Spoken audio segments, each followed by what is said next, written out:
तो क्या आपने कभी ये सोचा है कि अगर डायनासोर्स एक्सटिंक्ट ना हुए होते, अगर आज भी ये वर्ल्ड के अंदर एग्जिस्ट कर रहे होते तो हमारी ज़मीन किस तरह की होती। तो आज हम इसी टॉपिक को एक्सप्लोर करने जा रहे हैं, लेकिन सबसे पहले हम ये देख लें कि डायनासोर्स की एक्सटिंक्शन किस तरह से हुई थी।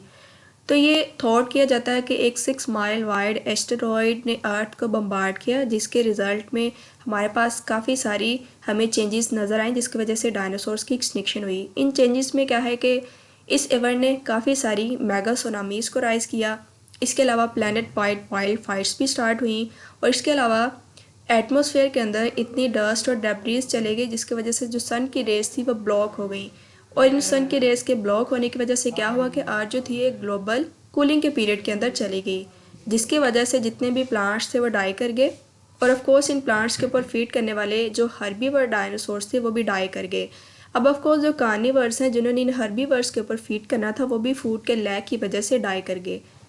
अब हम देखते हैं कि अगर डायनासोर स्टिल एग्जिस्ट कर रहे तो लाइफ किस तरह की होती। तो of course life would still be dinosauric, क्योंकि हमें हर तरफ डायनासोर्स ही नज़र आते, चाहे हम फ्लाइंग डायनासोर्स की बात कर लें या फिर ज़मीन के ऊपर जो डायनासोर्स थे उनकी बात करें, या इवन वाटर के अंदर।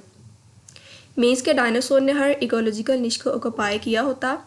और मैमल्स में भी डायनासोर्स के साथ को इवॉल्व हो जाते, लेकिन ज़्यादातर केसेस में मैमल्स फ्रिंज इकोलॉजिकल निशेस को ऑक्यूपाई करते। यानी दूसरे लफ्ज़ों में हम ये कह सकते हैं कि मैमल्स का साइज़ रैट से ज़्यादा ना बढ़ पाता। तो इसी वजह से यानी कि जो आज हमें जितने भी मैमल्स नज़र आते हैं, जैसे कि एलिफेंट है या गोट है या फिर लॉयन है, ये आज हमें आज के मॉडर्न डे के अंदर नज़र ना आते।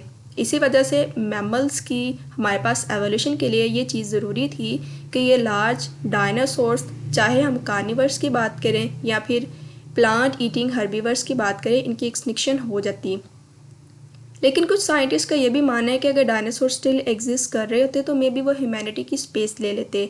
मीन्स के जो लेट इमर्जिंग हमारे पास डायनासोर्स थे, जिनको हम ट्रोडोंटिड का नाम देते हैं, जो कि एक्चुअली फ्लाइंग थे, उनका ब्रेन साइज़ काफ़ी लार्ज था। यानी कि यानी कि एवोल्यूशन उनके लार्ज ब्रेन साइज़ को फेवर कर रही थी।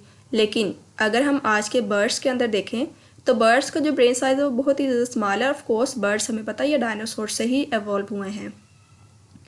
यहाँ पे एक क्वेश्चन ये भी बनता है कि डायनासोर्स का साइज़ आखिर इतना ज़्यादा बड़ा क्यों था, कौन सी चीज़ें थी जिसकी वजह से डायनासोर साइज़ में इतना ज़्यादा ग्रो कर पाए। तो चलिए इस टॉपिक को हम एक नई वीडियो के लिए छोड़ देते हैं। तब तक के लिए अल्लाह हाफिज़।